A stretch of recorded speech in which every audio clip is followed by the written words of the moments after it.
ప్రణయ్, ఇప్పుడు హాలిడేస్ వచ్చినాయి కదా, నాని వాళ్ళ ఇంటికి వెళ్దామా? వద్దు. ఎందుకురా?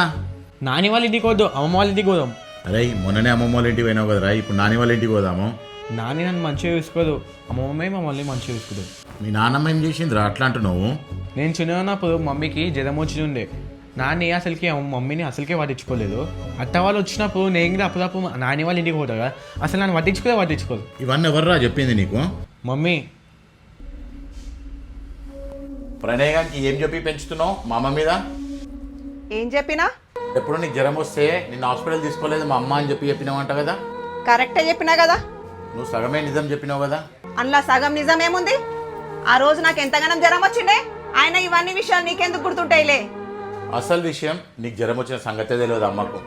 ఇంకొక విషయం, మనం రెండంతస్తుల మీదుంటుండే. ఓహో అవునా?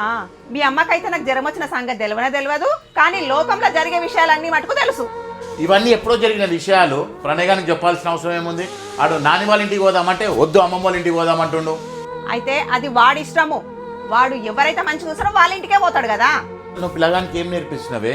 వాడు వాళ్ళ నానినికి అందరినీ మర్చిపోతాడు కదా. అయితే మర్చిపోతే మర్చిపోని, నాకైతే ఏం జరిగిందో వాడికి అదే చెప్పిన. వాడు చిన్న పిల్లగాడే, నువ్వేం చెప్తే నమ్మేస్తాడు. నీకు జ్వరం వచ్చిందన్న సంగతి మాత్రమే చెప్పినావు, మా అమ్మ చూడలేదని మాత్రమే చెప్పినావు. కానీ మనం రెండంతస్తుల మీద ఉన్న విషయం చెప్పినావా, నమ్మేసిండాడు. ఇలాంటి లాజిక్లు వాడికి అర్థం కావు. అయితే నేనేం చేయాలి? కొంచెం టైం ఇయ్యే.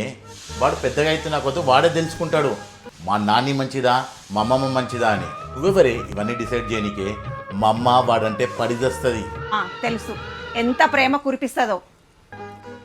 అసలు నీకు ఒక విషయం గుర్తుందా? నేను 6 నెలలు కడుతూ ఉన్నప్పుడు నాకు కిందికి పోయి అన్నం తినే చేత కాకపోతే నువ్వు తల్లలో అన్నం పెట్టుకొచ్చి పైకి తీసుకొచ్చినావు. తెల్లారే తల్లే కిందికి తీసుకురాలని ఎంత పెద్ద కొట్లాట చేసింది మీ అమ్మ. ఇవన్నీ మీకు చెప్తే ఎక్కడ లేని కోపం వస్తుంది, నేను మంచిదాని కాదు అంటారు. ఇదా ప్రేమ అంటే? ఒక కోడల్ని ఒక కడుతున్న పిల్లని చూసుకోవడం ఇదా ప్రేమ అంటే? అందుకే కదా నీకు అమ్మకు మనస్పర్ధాలు వస్తున్నాయని చెప్పి మా అమ్మ నాన్నని కూడా వదిలేసి నేను ఇంత దూరం వచ్చి ఉంటున్నా. అయినా మీ విషయాలలో పిల్లలను గుంజకుర్రే. ఎందుకు గుంజద్దు?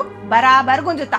వాడు నా కొడుకు, నాకేమేం జరిగిందో వాడికి అన్నీ చెప్తా నేను. అంటే నువ్వు వాళ్ళ మీ పగ సాధిస్తున్నావా? అట్లనే అనుకో. అయినా మీ వాళ్ళు నన్ను మంచిగా చూసుకోలేదనే చెప్పిన నా కొడుకుకి. వాళ్ళు మంచిగా చూసుకుంటే నేను మంచిగానే చెప్తుటిని. వాడికి ఏది మంచి ఏది చెడు చెప్పే బాధ్యత నాది. నేనేమన్నా ఎక్కువ మాట్లాడుంటే నన్ను క్షమించండి.